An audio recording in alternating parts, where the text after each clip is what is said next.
सर्वप्रथम त म सबैलाई ह्यापी वर्ल्ड टाइगर डे भन्न चाहन्छु।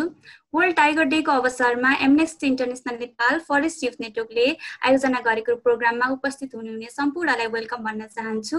आजको हाम्रो गेस्ट स्पिकरको रूपमा हुनुहुन्छ sir doctor Jhamak Bahadur Karki sir. He is Vice Principal at CAFCOL and Adjunct at AFUFF. He is first tiger expert from Nepal and PhD holder, and he had worked as warden in Chitwan National Park and is still working in wildlife conservation area. Every year हामीले tiger डेको दिन चाहिँ tiger कन्जर्भेसनको लागि awareness raise गर्न, उनीहरूको natural ह्याबिटेट protection र conservation इस्युजहरूलाई support गर्नको लागि हामीले यो डे सेलिब्रेट गर्ने गर्दछौँ। अब भने म प्रोग्रामलाई ढिला नगरी अगाडि बढाउन चाहन्छु र यो प्लेटफर्म सरलाई ह्यान्डओभर गर्न चाहे। Over to you sir. Anyway, आजको दिन बिहानदेखि बेलुकासम्म नै बाघसँग सम्बन्धित चर्चा नेपालमा मात्रै होइन विश्वभरि नै हुन्छ र एउटा जनचेतनाको हिसाबले प्रमुख दिन पनि हो। त्यसैले यही सन्दर्भमा लिएर एफयुको भाइ बहिनीहरूले मलाई सम्झिनु हो, मलाई खुसी लाग्यो। अब मेरो काम यसै पनि टिचरको काम भनेको विद्यार्थीहरूलाई जानेको कुराहरू दिनु हुँदै नै हो। त्यसमाथि पनि अब तपाईँहरूले चासो राखेर चिन्जान नभए पनि सरहरू मार्फत मसँग एप्रोच गर्नुभयो, त्यसैले मैले खुसीले तपाईँहरूको यो अनुरोधलाई स्वीकार गरेँ। तर झन्नै टाइम कन्फ्लिक्ट गर्यो, जो चाहिँ 11 देखि 3 सम्म सक्छु भन्नुभएको भएर 3 बजे सकेपछि 15 मिनटमा म काहीँ न काहीँ पुगिहाल्छु भनेको, अब 15 मिनट ढिलो भएको कारणले गर्दा म आउन भ्याएँ। मैले आजको प्रेजेन्टेसनमा तपाईँहरूले दिएको टपिक्सलाई हेरेर यो बाघको वासस्थान र यसको आवजात गर्ने मार्गहरू र दुईटा किवर्डलाई अलिकति समात्ने कोसिस गरेको छु।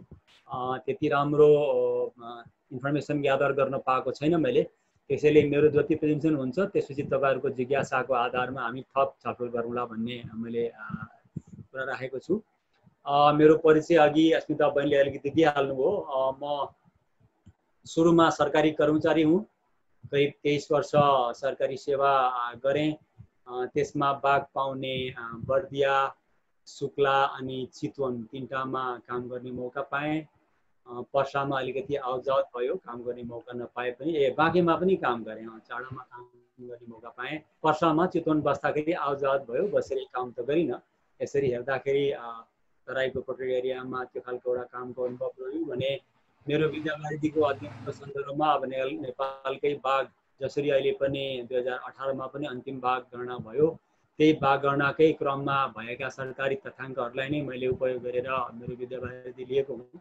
त्यसले गर्दा एउटा सरकारी आयोजनामा बनेका विवरणहरूलाई अध्ययनको हिसाबले जोडेर त्यसलाई डिग्रीको रूपमा उपयोग गरेको यो पहिलो उदाहरण पनि हो। म यही सन्दर्भमा अब यो हामी गिभन टाइटललाई हामीले अगाडि बढाउन खोज्दाखेरि टाइगर ह्याबिटेट र करिडोर भनेको के हो, एक्जिस्टिङ करिडोरहरू नेपालमा कुन कुन छन् र तिनमा चाहिँ मुख्य बाघले कसरी प्रयोग गर्छ र फाइनल्ली अहिलेको च्यालेन्जहरू, अप्सन्सहरू, फ्युचर्सहरू के छ भन्ने यही 18-20 स्लाइडहरूमा हुनसक्छ म 30-35 मिनटमै पनि सिद्धिन बेर लाउँदैन।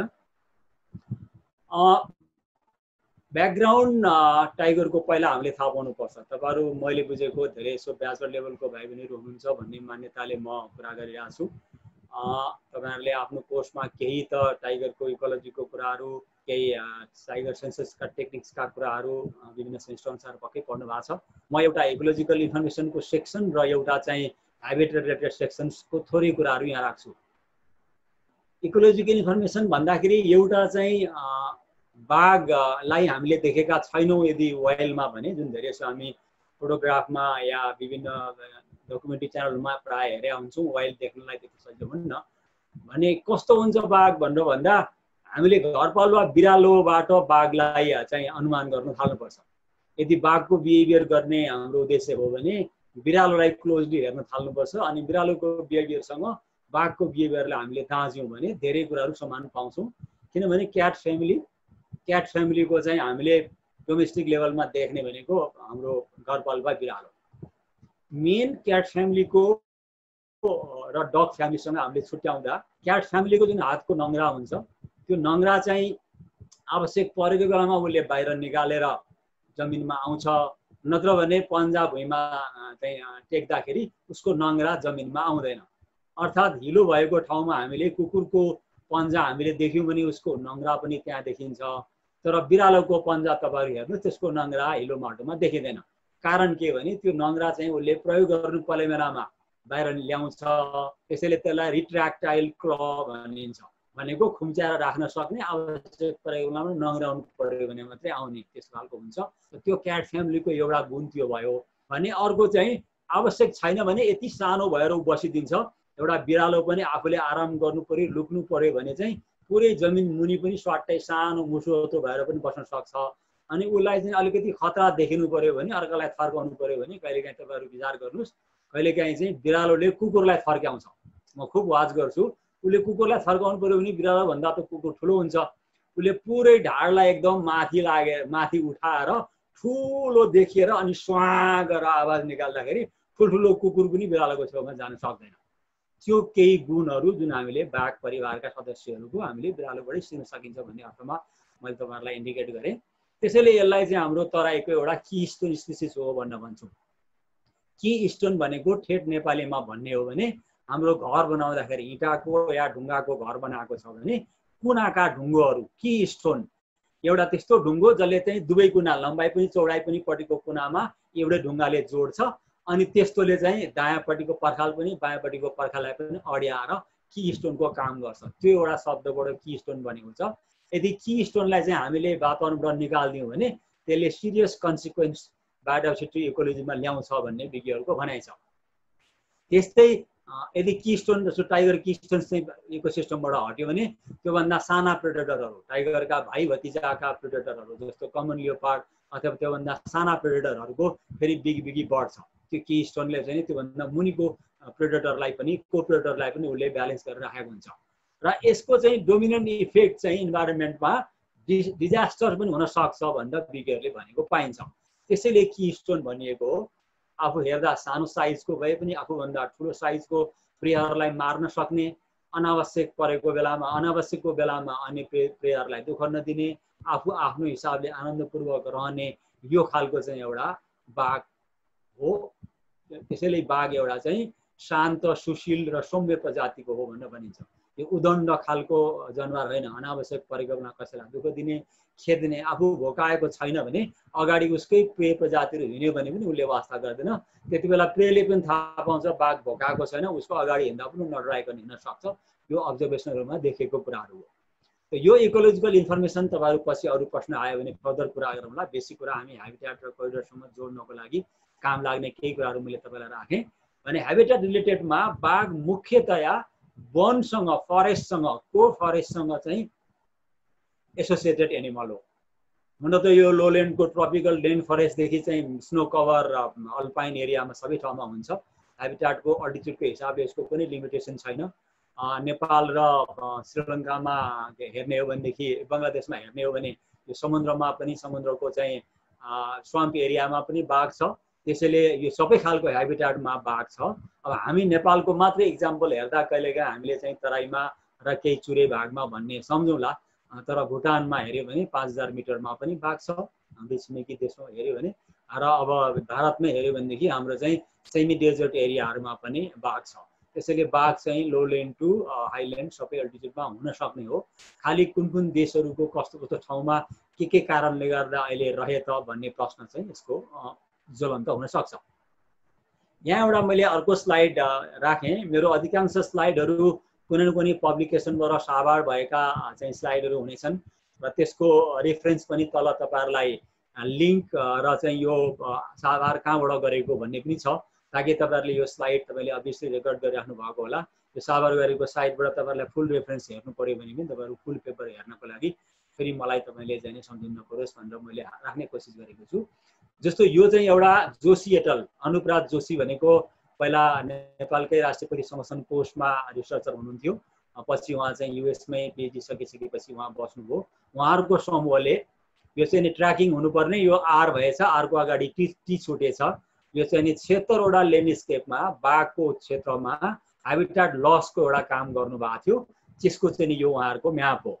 त्यसमा उहाँहरूले म्यापमा पिङ्क कलरमा T/2 भनेको बाघको संख्या जुन 2022 सम्म दोब्बर पार्ने भनिएको छ त्यसको संकेत हो T/2, अनि टाइगर कन्जर्भेसन ल्यान्डस्केप अथवा TCL, र अर्को चाहिँ नन T/2 TCL भनेको बाघ त त्यहाँ छ तर बाघलाई डबल पार्नुपर्छ भनेर कन्ट्रिब्युसन गर्ने हिसाबले टार्गेट नगरिएको क्षेत्र भनेर उहाँहरूले दुई क्याटेगोरीमा यी प्रोटेक्ट एरियाहरूलाई उहाँले छुट्याउनु भयो, बाघ पर्ने ठाउँहरूलाई छुट्याउनु भयो। र त्यो चाहिँ अनि हाम्रो म्यापमा ती कलरहरूले कुन कुन कस्ता हुन् भन्ने देखिन्छ। र हामी नेपाललाई फोकस गरेर हेऱ्यौँ भने नेपालको चाहिँ टिसिएल यो 40 जुन पर्सा र चितवन, त्यसपछि टिसिएल 42 बाँके र बर्दिया र टिसिएल 43 शुक्लाफाटा, यी तीनटा हामी देख्छौँ भने टिसिएल 41 चाहिँ नेपालको केही भाग इन्डियाको केही भाग मिलेर 41 बनेको छ। र यसै कम यो चाहिँ अध्ययन चाहिँ 14 वर्षको अध्ययन हो। 2000 देखि 2014 सम्मको ह्याबिटाट लसलाई उहाँहरूले बेसिस बनाउनु भएको छ। त्यहाँ चाहिँ पहिलाको दाँजोमा पहिलाको शताब्दीमा चाहिँ एक शताब्दीमा 100 वर्षमा 93% ह्याबिटाट लस भएको थियो भने यो सन् 2000 सम्मको शताब्दीको कुरो गर्दा भने त्यसैलाई अपेक्षा गरेर धेरै नोक्सान हुन्छ होला भनेर अपेक्षा गरेको दाँजोमा यो लेखाइ लेखिएको छ। त्यसको दाँजोमा चाहिँ यो 14 वर्षमा 7.7% मात्रै ह्याबिटाट नोक्सान हुनु भनेको सोचे जतिको धेरै होइन भन्ने भाषामा उहाँले लेख्नु भएको छ। यसरी चाहिँ कम भएको देखिन्छ। तर पनि ह्याबिटाट लस चाहिँ सबै ठाउँमा एकै खालको छैन। कहीँ चाहिँ नै 1.5% मात्रैको ह्याबिटाट लस पनि भएको देखिन्छ। जस्तो 19 वटा चाहिँ टाइगर कन्जर्भेसन ल्यान्डस्केपहरूमा 1.5% को मात्रै लस देखिन्छ। तर कहीँमा चाहिँ बाँकी 10 वटामा चाहिँ एकदमै बढी क्षेत्रमा लस भएको देखिन्छ। अर्थात् ह्याबिटाट लस छ तर कहीँ बढी छ कहीँ कम छ, एउटै अनुपातमा छैन भन्ने उहाँहरूको निर्गोल छ। र ह्याबिटाट लस चाहिँ सोर्स पपुलेसन साइट्सहरूमा अथवा भनौँ हाम्रो नेपालको सोर्स पपुलेसन, उदाहरणको लागि चितवन, बर्दिया, इभन शुक्लाफाटा पनि पार्टली सोर्स पपुलेसन हुन्। सोर्स पपुलेसन साइटहरूमा ह्याबिटाट लस चाहिँ सिग्निफिकेन्टली भएको छ भन्ने हिसाबले उहाँको यो पेपरहरूले दिएको छ। यो सन्दर्भबाट मैले यहाँ सुरुवात गरेँ। नेपालको चितवन जुन एउटा सोर्स, बर्दियाको लागि पनि सोर्स, बाल्मिकी टाइगर रिजर्भको लागि पनि सोर्स, चितवन आफै चाहिँ एउटा झन्डै क्यारिङ क्यापेसिटी चाहिँ पुग्न आँटेको हो कि भन्ने यस्तो खालको क्षेत्र, त्यो सोर्स पपुलेसनलाई इक्जाम्पल दिएर हामी अलिकति फोकस गरेर कुरा गर्दा यो खालको अध्ययन देखियो भने नेपालमा यो टेबल चाहिँ मैले सरकारी स्रोतबाट राखेको हो। जस्तो बरण्डाभार, बसन्ता, ब्रह्मदेव, कामदी, कर्णाली, अनि खाता र लालजाडी मोहना भनेर यी फरेस्ट कोरिडोरहरू नेपाल सरकारले जुन घोषणा गरेका फरेस्ट कोरिडोर र फरेस्ट कोरिडोरसँग कहीँ प्रोटेक्सन फरेस्ट पनि यी भएका क्षेत्रहरू चाहिँ क्षेत्रफल कति छ र जम्मा क्षेत्रफल कति छ भनेर यो चाहिँ प्रकाशनमा आएको छ। हामीले कोरिडोर र प्रोटेक्टेड एरियाको ह्याबिटाट र यसमा बाघको हामीले कुराहरू गरिरहेको भएर यो प्रोटेक्टेड फरेस्टहरू हामीले हेर्दाखेरि सिग्निफिकेन्टली यी 7 वटा कोरिडोर हेर्दाखेरि 200 देखि 600 करिब वर्ग किलोमिटरका एक अर्कामा एउटा कोरिडोरहरू देखिन्छन्। अब यी कोरिडोरहरू चाहिँ कहाँ छन् भनेर हामीले अहिले हेर्दाखेरि म यो इमेजलाई जस्तो यहाँ देखिएको छ, यो रेड कलरमा यी कोरिडोरको नामहरू यहाँ दिएको छ। जस्तो दक्षिणतिर उदाहरणको लागि हामी पश्चिमतिरबाट आउँ भने हामी भारततिर चाहिँ किशनपुर वाइल्ड लाइफ सेन्चुरी छ, अहिलेको शुक्लाफाटा नेसनल पार्कको दक्षिणपट्टि, दुधुवा छ त्यसको पूर्वपट्टि भने हाम्रो शुक्लाफाटाको उत्तरपट्टिको पिङ्क कलरको भाग चाहिँ यहाँ हाम्रो टेबलमा भएको तेस्रो नम्बरको ब्रह्मदेव कोरिडोर हो। ब्रह्मदेव भनेको कञ्चनपुर जिल्लामा भएको कोरिडोर हो भने त्यस्तै दुधुवाको पश्चिमपट्टिको भाग र शुक्लाफाटाको पूर्वपट्टिको भाग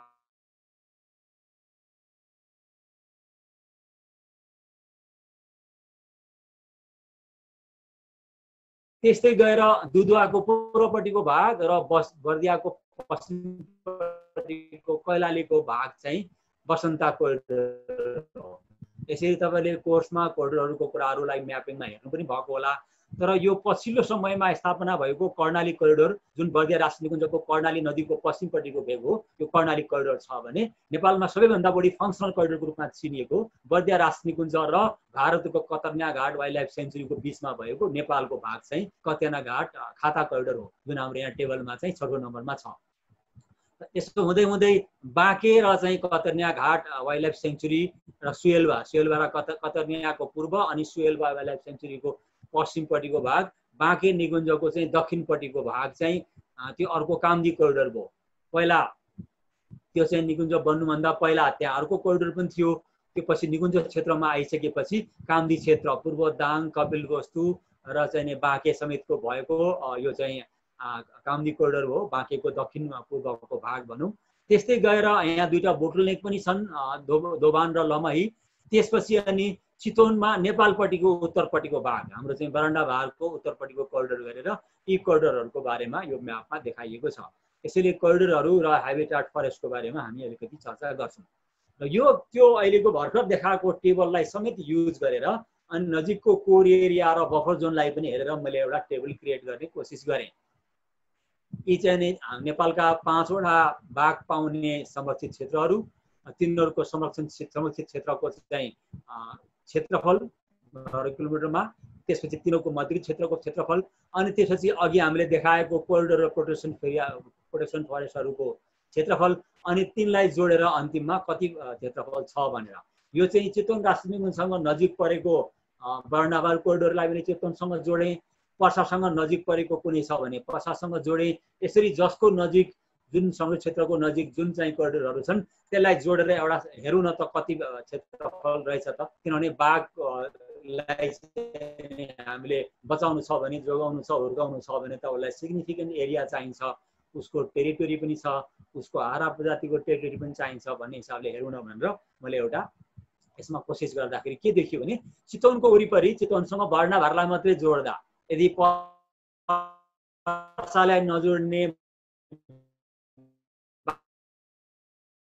बाल्मिकीलाई नजोड्ने हो भने 850 जति त चितवन पर्सा र बर्णाभार कोरिडोर जोड्दा भयो भने बाल्मिकीको करिब 900 पर्सा बाल्मिकी कम्प्लेक्सको क्षेत्रफल देखियो। त्यस्तै बर्दिया बाँके अनि अब बाँकेसँग कामदी अनि बर्दियासँग खाता अनि अहिले नयाँ स्थापना भएको कर्णाली अनि त्यसमाथि पनि अब भारतको चाहिँ हामी कतेर्ना घाट पनि जोड्यौँ भने फेरि त्यहाँ पनि करिब 4000 स्क्वायर किलोमिटरको या त्योभन्दा पनि बढी होला अहिलेको क्षेत्रफल। त्यहाँ पनि अर्को एउटा कम्प्लेक्स देखिन्छ। तर हामी आफैमा चाहिँ अब खाता र कर्णालीलाई बर्दियासँग जोडेर हेऱ्यौँ भने करिब 1700 स्क्वायर किलोमिटर अनि बाँकेसँग कामदीलाई जोडेर हेऱ्यौँ भने चाहिँ करिब 1100 स्क्वायर किलोमिटर त्यहाँ पनि देखियो। त्यस्तै यो चाहिँ सुक्लाफाटा नेसनल पार्क्सको क्षेत्र अनि मध्यवर्तीसँग ब्रह्मदेव र लालझाडी मोहनालाई पनि जोड्ने हो भने त्यहाँ पनि करिब 1100 स्क्वायर किलोमिटरको देखिन्छ। यसरी चाहिँ बाघको वासस्थान र त्यसको आवजावत गर्ने क्षेत्रफल नजिकका क्षेत्रफललाई समग्रमा जोडेर हेर्दाखेरि बाघको यी चाहिँ 5 वटा कोरिडोर अनि त्यसपछि प्रोटेक्टेड एरिया त्यसको बफर जोनहरूलाई हामीले हेर्दाखेरि सिग्निफिकेन्ट एमाउन्ट अफ चाहिँ तराईका फरेस्टहरू हाम्रो बाघ र बाघको आहारा प्रजातिको प्रोटेक्सनमा गएको देखिन्छ। अब एक दुईवटा एक्जाम्पल हामी यो कम्प्लेक्सहरूमा पनि हेरौँ। चितवन पर्सा बाल्मिकी कम्प्लेक्स तपाईँहरूलाई कतिको थाहा छ, बाल्मिकी भनेको चितवन राष्ट्रिय निकुञ्जको दक्षिणपट्टि भारतमा भएको टाइगर रिजर्भ हो। बाल्मिकी नेसनल पार्कसँग बाहिरपट्टिका अरू चाहिँ नेसनल फरेस्टहरूलाई पनि जोडेर उनीहरूले टाइगर रिजर्भको नाममा डिक्लेयर गरेका छन्। त्यो पनि करिब 900 स्क्वायर किलोमिटरको क्षेत्र छ। ती बाल्मिकी टाइगर रिजर्भ 15-20 वर्ष अगाडि टाइगर रिजर्भको रूपमा थिएन, उनीहरूको स्टेट फरेस्टको रूपमा थियो। जब चितवनमा बाघको सङ्ख्या बढ्यो र उनीहरूले कन्जर्भेसन गर्नलाई चाहिँ उनीहरूले सोच बनाए, त्यो क्षेत्रलाई उनीहरूले संरक्षण बढाउँदै व्यवस्थापन गर्दै टाइगर रिजर्भको रूपमा घोषणा गरेर अब चितवनका बाघ पनि त्यहाँ जाँदै अब बाल्मिकी पनि चितवन जस्तै राम्रो बाघको ठाउँ भइसकेको छ। अब चितवनका बाघ बाल्मिकीमा जाने, बाल्मिकीका बाघ पर्सातिर आउने, गैँडाहरू चाहिँ चितवनका गएर बाल्मिकीमै चाहिँ बसेर रमाउने यावतहरू भइरहेछ। त्यसैले चितवन पर्सा बाल्मिकीलाई हामीले एक्लै हेर्नुभन्दा पनि जोडिएको चाहिँ इकोसिस्टमको रूपमा हेर्नुपर्छ। त्यसैले यो चाहिँ नेपाल इन्डियाको एउटा ल्यान्डस्केपलाई हेर्ने हो भने मेनली फरेस्ट अनि फ्लड प्लेन र ग्रासल्यान्ड्सहरूको चाहिँ यो एरिया हो।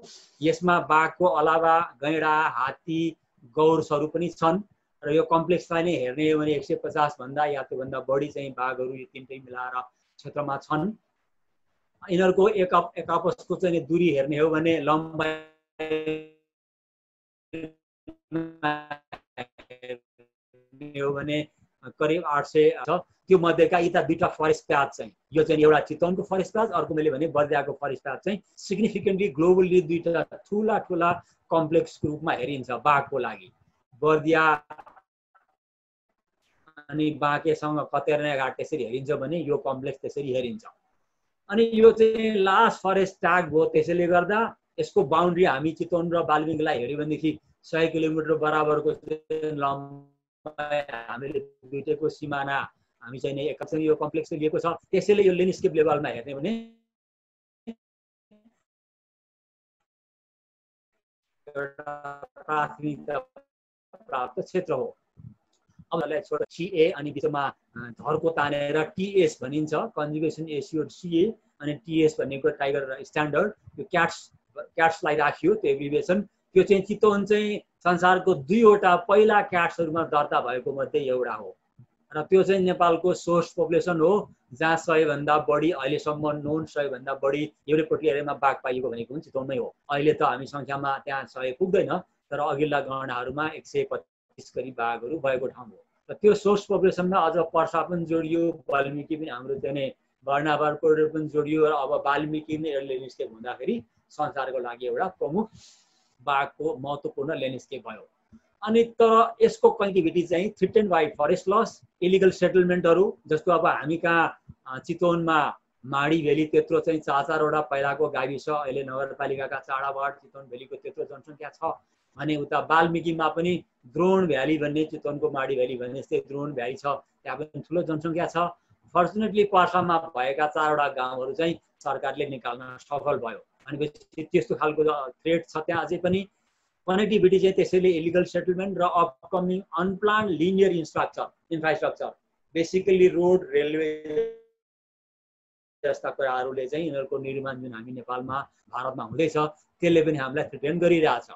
तर पनि केही ठाउँहरुमा सकारात्मक कामहरु हुन थालेका छन्। यसैको बीचमा पनि विशेष गरेर चितवन र पर्साको बीचमा दक्षिणतिरको भागमा निर्मल बस्तीको एरियाहरुमा, थोरै निर्मल बस्तीको एरियाहरुमा पहिला अतिक्रमण भएका ठाउँहरुलाई बिस्तारै रिकभर गर्दै टी प्लान्टेसन गर्ने, नयाँ फरेस्ट प्याचहरु बनाउने अनि त्यहाँ चाहिँ ल्यान्ड युज प्याटर्नहरुलाई चाहिँ अलिकति फरेस्ट रिलेटेड वाइल्ड लाइफलाई हुने खालको चाहिँ बनाउने, ग्रेजिङहरुलाई अलिकति चाहिँ मिनिमाइज गर्दै जाने अनि फर्दर भेजिटेसनहरु चाहिँ लगाउने खालका human wild life conflict mitigation गर्ने खालका कामहरु हुँदै आइरहेको छ।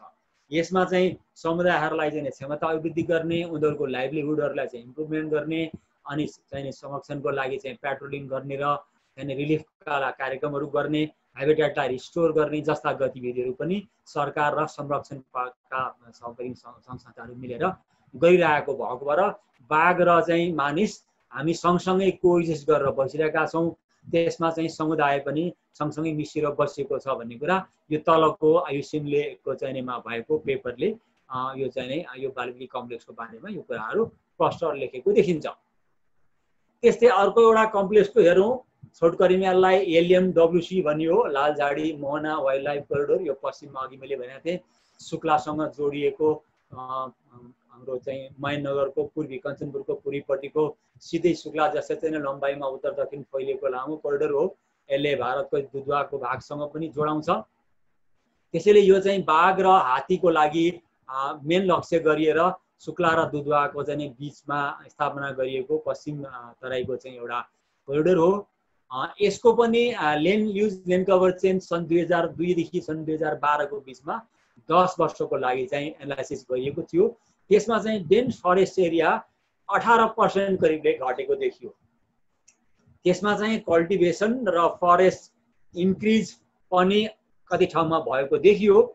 जस्तो चाहिँ कल्टिभेसन चाहिँ करिब 10% र चाहिँ 8% ठाउँमा, करिब 9% ठाउँमा चाहिँ फरेस्ट पनि इन्क्रिज भएको देखियो 10 वर्षमा। तर इलिगल फरेस्ट इन्क्रोचमेन्ट अनि चाहिँ स्रोतलाई चाहिँ निकास गर्ने अनि अति चरिक्रमण हुने, इन्भेसिभ प्रजातिहरूले चाहिँ अतिक्रमण गर्ने र फ्लड, प्राकृतिक चाहिँ यो बाढी चाहिँ यो फरेस्ट कभरको ड्राइभर्सको रूपमा त्यहाँ आइडेन्टिफाई भयो।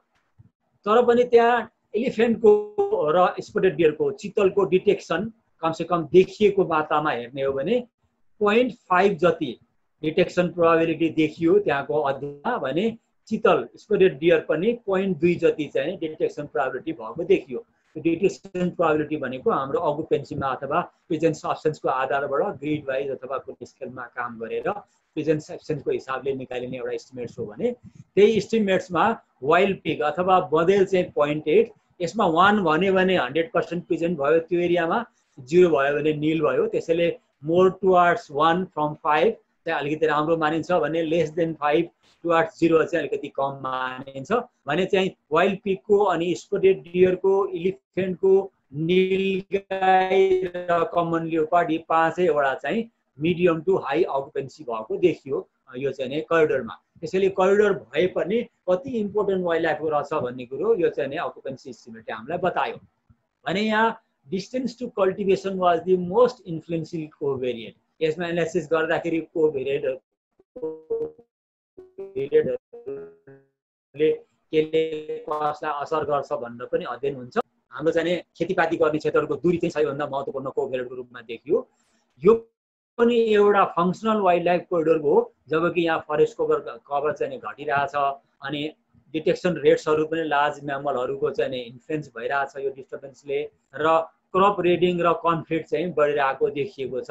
त्यही पनि यो एउटा सिग्निफिकेन्ट चाहिँ अकुपेन्सी एस्टिमेट यहाँ पाइयो। त्यसैले मिटिगेसनको रूपमा हेर्ने हो भने चाहिँ यी ल्यान्ड युज ल्यान्ड कभर चेन्जका ड्राइभर्सहरूलाई मिनिमाइज गर्ने पार्टिकुलरली फरेस्ट इन्क्रोचमेन्टलाई चाहिँ नियन्त्रण गर्ने यसले गर्यो भनेदेखि चाहिँ फङ्सनल स्तरमा पनि राम्रो रूपमा बढाउन सकिन्छ र डिटेक्सन रेट चाहिँ बढ्न सक्छ भनेर यो थापा एट 2017 ले गरेको अध्ययनमा जुन यसको लिङ्कको चाहिँ डिभाइड यहाँ दिएको छ उहाँहरूले यो कोरिडोरमा यो कुराहरू जानकारी गराउनु भयो।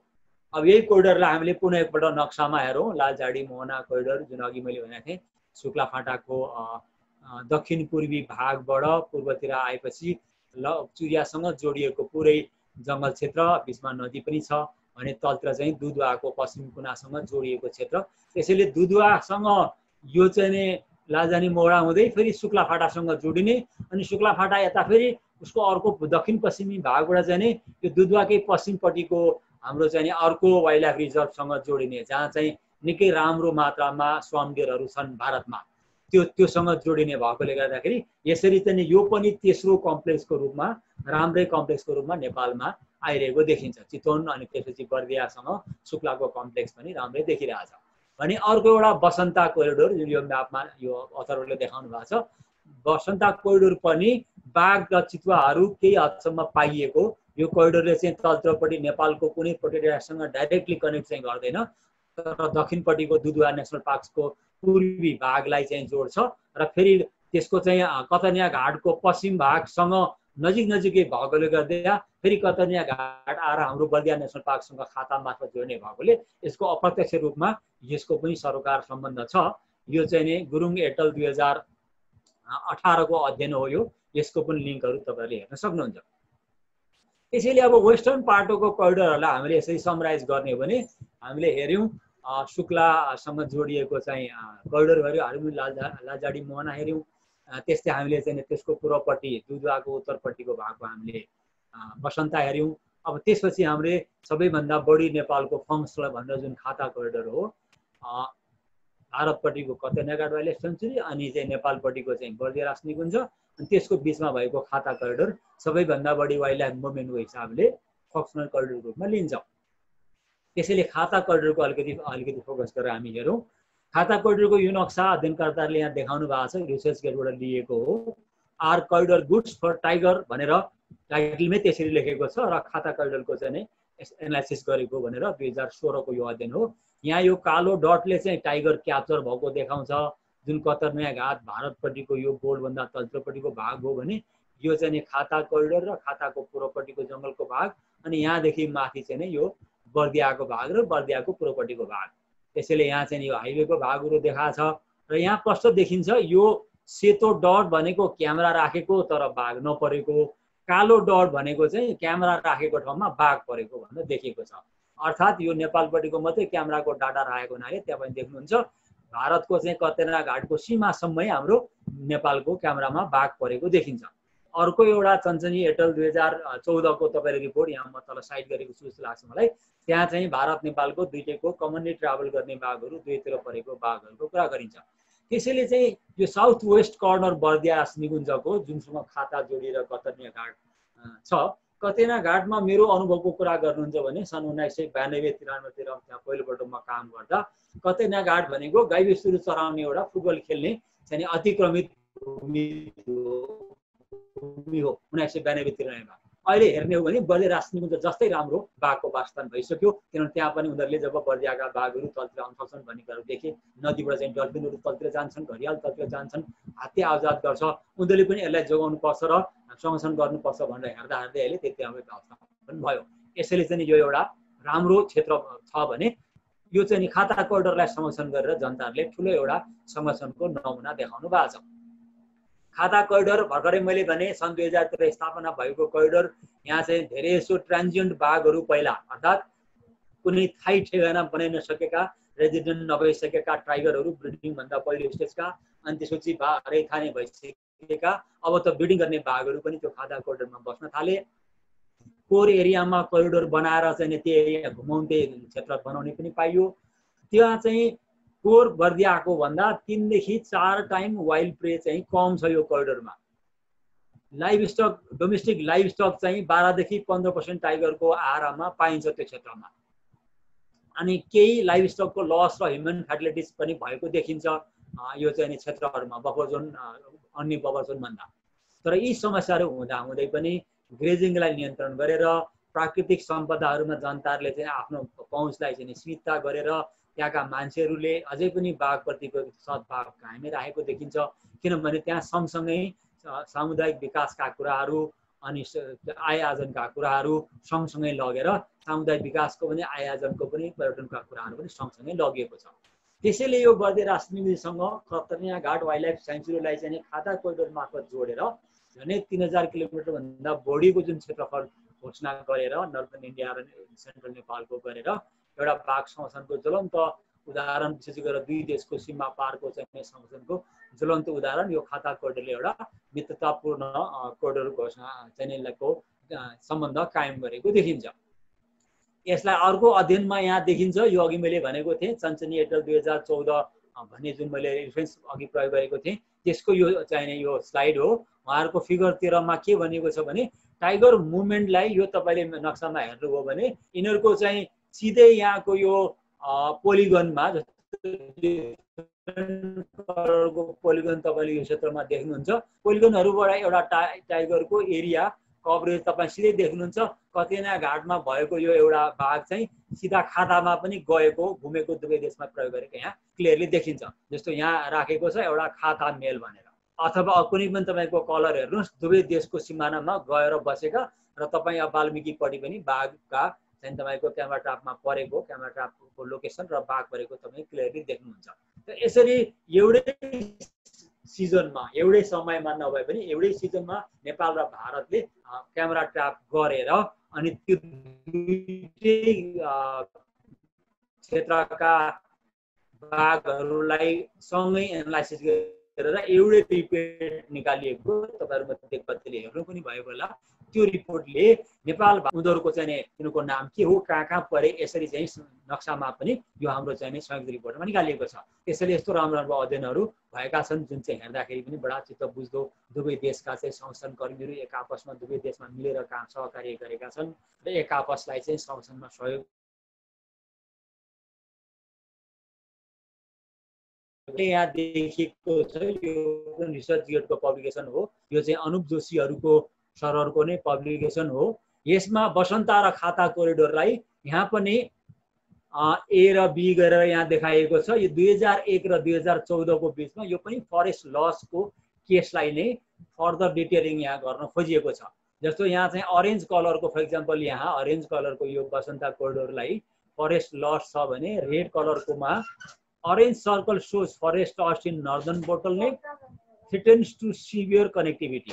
त्यसरी चाहिँ त्यो इन्क्रिजमेन्ट भएकोलाई फर्दर डिटेलिङ गरेर पनि के कारणले गर्दाखेरि चाहिँ यो समस्या भएको हो त, यसले चाहिँ भोलि हाम्रो टाइगरको अनुगमनलाई चाहिँ गर्नको लागि सहयोग पुर्याउँछ भन्ने हिसाबले यो अध्ययनले हामीलाई थप देखाएको छ।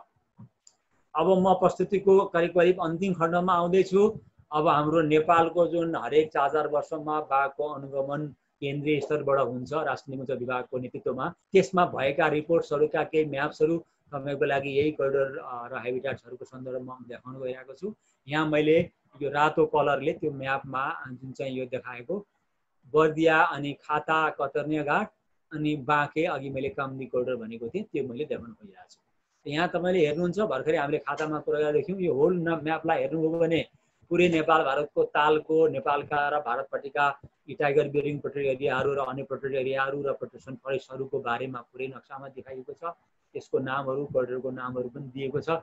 अनि त्यो एकैपल्ट हामीलाई हेर्दाखेरि चाहिँ कुन कुन ठाउँमा चाहिँ कनेक्टिभिटी छ, कहाँ कहाँ चाहिँ ग्याप छ भन्ने कुरा यो म्यापले क्लियरली देखाउँछ।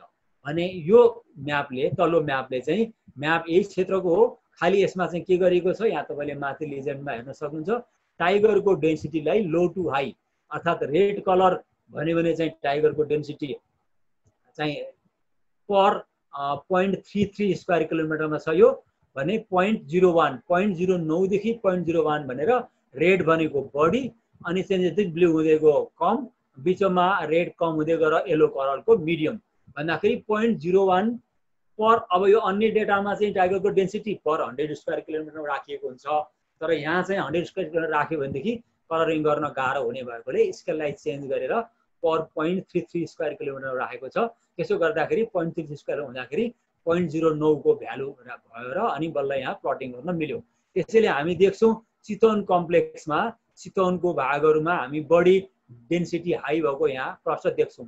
त्यस्तै गरेर बर्दियाको यो साउथ कर्नर भन्दा अघि जुन हामी खाता कोरिडोर भन्दा माथिको बर्दियाको साउथ कर्नर भनेका थियौँ त्यो कर्नरमा अलिकति हाई डेन्सिटी देख्छौँ भने बर्दियाको अरू केही भागहरूमा हाई डेन्सिटी देख्छौँ। त्यस्तै शुक्ला फाँटाको पूर्वी भागमा केही डेन्सिटी हाई देख्छौँ नेपालमा भने त्यस्तै दुधवाका भागहरूमा ठाउँ ठाउँमा हाई टु मिडियम डेन्सिटी देखिन्छ भने अरू चाहिँ भारतपट्टिका भागहरूमा मिडियम टु लो डेन्सिटी देखिन्छ।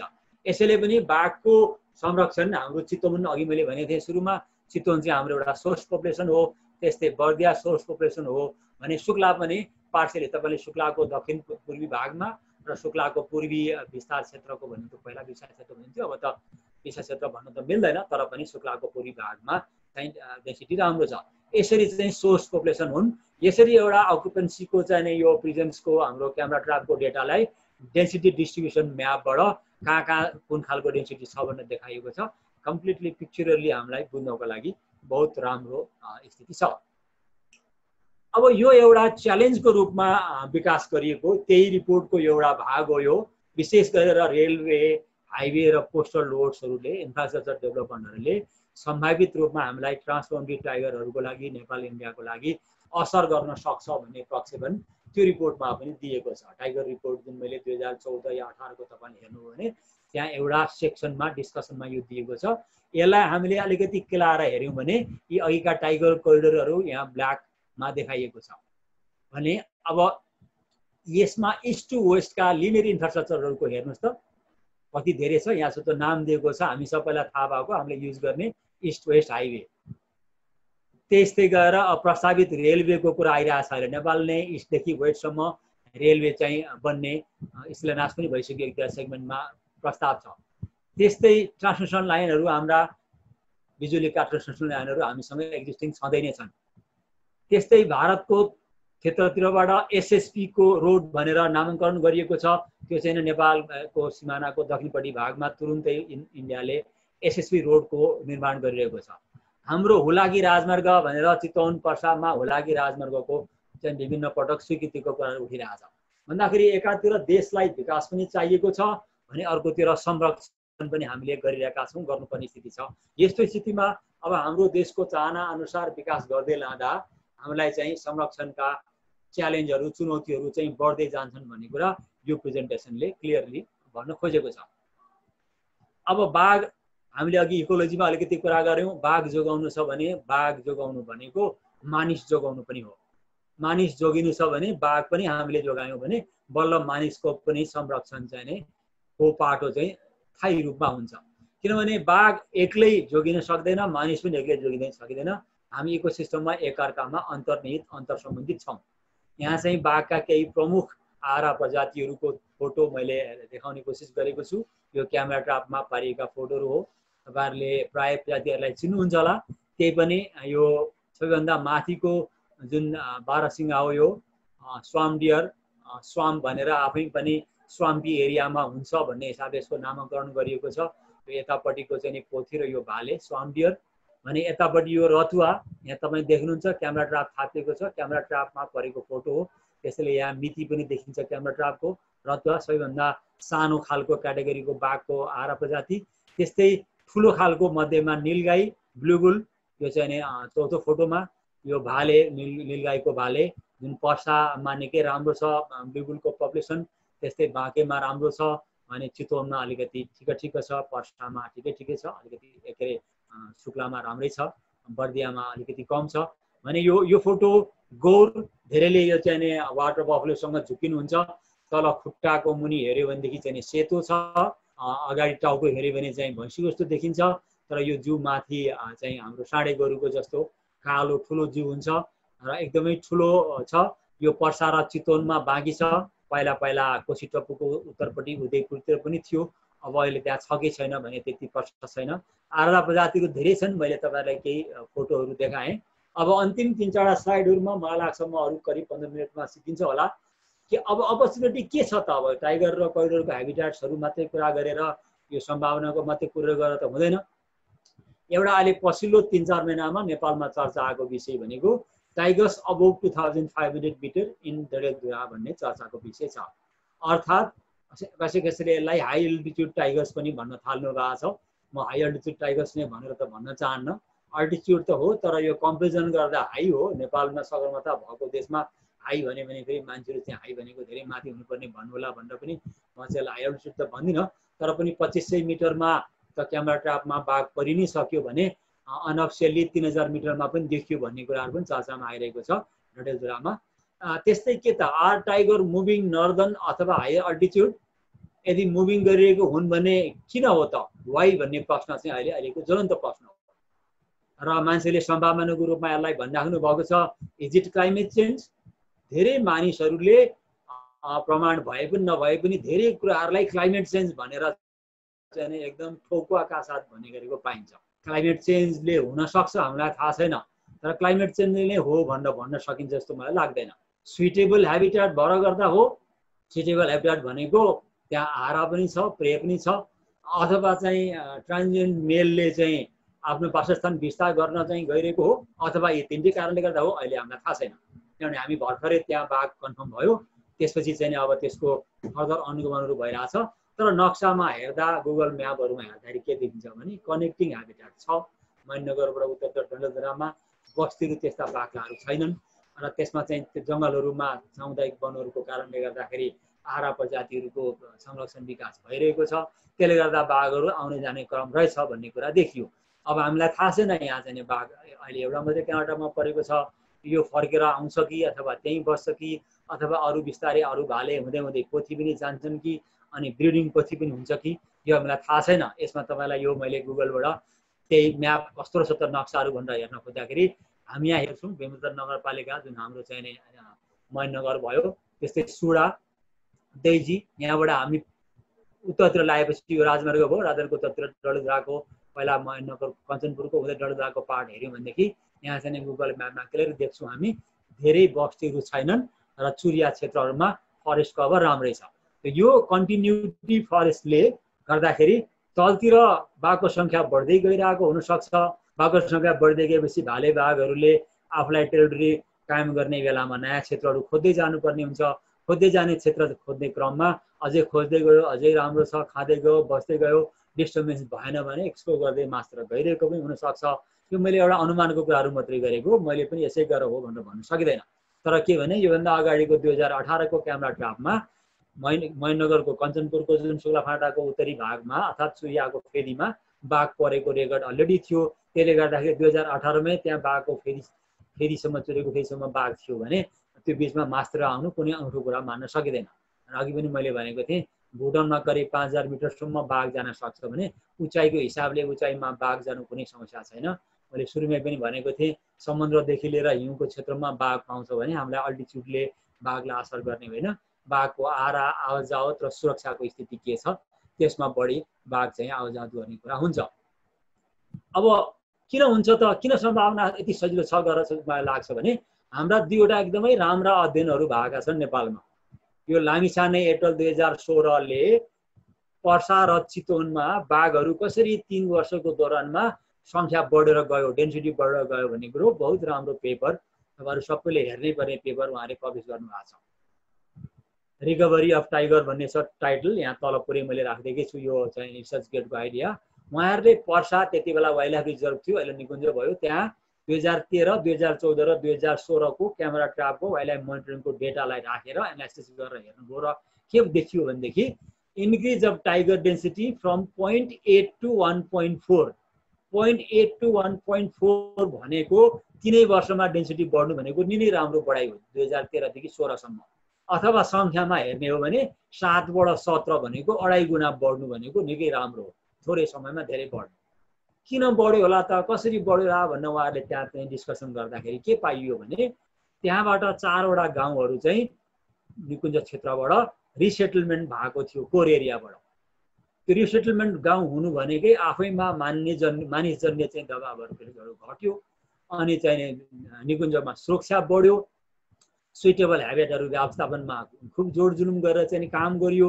त्यसले गर्दाखेरि टाइगरको एबन्डेन्स चाहिँ कन्सिडरेबली ती खाली गरिएका गाउँको वरिपरिमा पनि सट्टै बढ्यो। जस्तो चाहिँ यहाँ 2013 मा 2टा भएको ठाउँमा 2014 मा 8 वटा भए र चाहिँ 2016 मा 10 वटा भए, त्यो डेटाहरूले देखियो।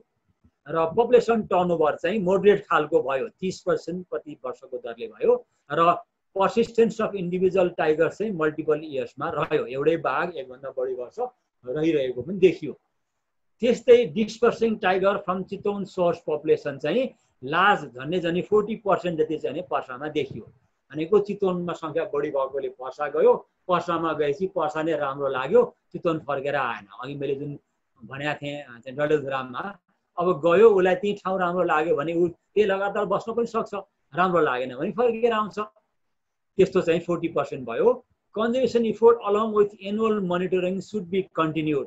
पर्सामा यदि यो बाघलाई चाहिँ सधैँ रहोस् भन्ने हामी चाहन्छौँ भने हरेक साल एनुअल मोनिटरिङ गर्दै जानुपर्छ, किनभने जसरी बढ्यो त्यस्तै सानातिना समस्याहरू बढ्यो भने घट्न पनि सक्छ। अहिले सङ्ख्या सानो छ, त्यसैले यो चाहिँ मोनिटरिङ गरिरहनुपर्छ र यसलाई चाहिँ पर्सा चितवन कम्प्लेक्सलाई चाहिँ सिङ्गल इकोलोजिकल युनिटको रूपमा चाहिँ हेरिनुपर्छ, व्यवस्थापन गरिनुपर्छ, किनभने यो बाघ लगायतको अरू वाइड रेन्जिङ स्पिसिसहरूको वासस्थान हो भन्ने कुरा उहाँहरूको अध्ययनले स्पष्ट रूपमा इङ्गित गरेको देखिन्छ। त्यसमा यो म्यापमा यो मैले चाहिँ खालि त्यो भएको त्यही पेपरको म्यापमा रामभरी भाटा कहाँनिर छ र रमौली पत्तापुर कहाँनिर छ भनेर देखाउन खोजेको मात्रै हो। जस्तो यहाँ हेर्नुहोस्, रमौली पत्तापुर भनेको हाइवेको सुनाचोरी भन्दा दक्षिणको भागको हाइवेको त्यही नजिकैको गाउँहरू रमौली प्रतापपुर, त्यहाँबाट हटाएर त्यसको उत्तरतिर ल्याइयो भने यो रामभरी भाटा भनेको चाहिँ पर्सा, यो आधाबार पर्सातिरबाट झन्डै 18-20 किलोमिटर पश्चिम गइसकेपछि अझै उत्तरतिर एकदमै कोर एरियामा बाट निकालिएको हो। यहाँको चाहिँ क्षेत्रफल पनि ठुलो छ, त्यहाँ ठुल्ठुला पोखरीहरू बनेका थिए पहिला, माछाका पोखरी, ती आफैमा एउटा पानीको स्रोत पनि भयो। ती गाउँहरू चाहिँ अहिले राम्रा राम्रा गाँसल्यान्ड भए। यसले गर्दाखेरि क्विकली गैँडाले अनि बाघले हात्तीहरूले त्यो एरियालाई एकदम क्विकली रेस्पोन्ड गर्यो। गाउँ हट्ने बित्तिकै ती बस्ती क्षेत्रहरू घाँसे मैदान भए, पानी छँदै थियो, सुरक्षा चौकीहरू तुरुन्तै स्थापना भए, प्रोडक्सन हाई भयो, तुरुन्तै आएका बाघहरूले राम्रो प्रे देखे रेस्पोन्स गर्न थालिहाले। किनभने चितवनमा एक त सङ्ख्या बढ्दै गएको थियो, यहाँ आउँदाखेरि कम्पेरेटिभली राम्रो देख्ने बित्तिकै उनीहरू बढ्दै आएका बस्न थाले, ब्रिडिङ हुन थाल्यो र बाघले रेस्पोन्स गर्यो भन्ने कुरा यो पेपरले राम्ररी भनेको देखिन्छ। त्यसैले यो अन्तिम स्लाइड हो। बाँकेमा पनि त्यस्तै गरेर मैले 2टा राम्रो अध्ययन भएको मध्ये बाँके पनि हो। बाँकेमा सन् 2002 तिरको क्यामेरा ट्र्याप गरेको बेलामा अकुपेन्सीको रिजल्ट हेर्ने हो भने 2वटा बाघको साइन मात्रै देखिएको हो सन् 2000 तिर बाँकेमा। त्यति बेला निकुञ्ज पनि बनिसकेको थिएन भने यहाँ चाहिँ tiger population has increase by more than 5-fold from 4 अथवा 3 देखि 7 वटाको बिचको चाडा टाइगर 2013 देखि 2018 सम्म 21 वटा पुग्यो। कति राम्रो चाहिँ भयो। यहाँ पनि बाँकेको जस्तै राम्रो प्रोटेक्सन भयो, आर्मीको गन नै ल्याइयो, वासस्थान व्यवस्थापन भए, पहिलाका चाहिँ चोरी सिकारी हुने प्रशस्त कुराहरूलाई चाहिँ नियन्त्रण गरियो अनि त्यहाँबाट सबै कुराहरू भएपछि स्रोत त बर्दियासँग जोडिएको छँदैछ। यो बर्दियासँग जोडिएको स्रोतहरू बाँकेमा आउन थाल्यो। त्यहाँको सरकार पक्षलाई उसले चाहिँ ग्राब गर्यो र त्यसलाई युटिलाइज गर्यो र सङ्ख्या बढ्दै गयो।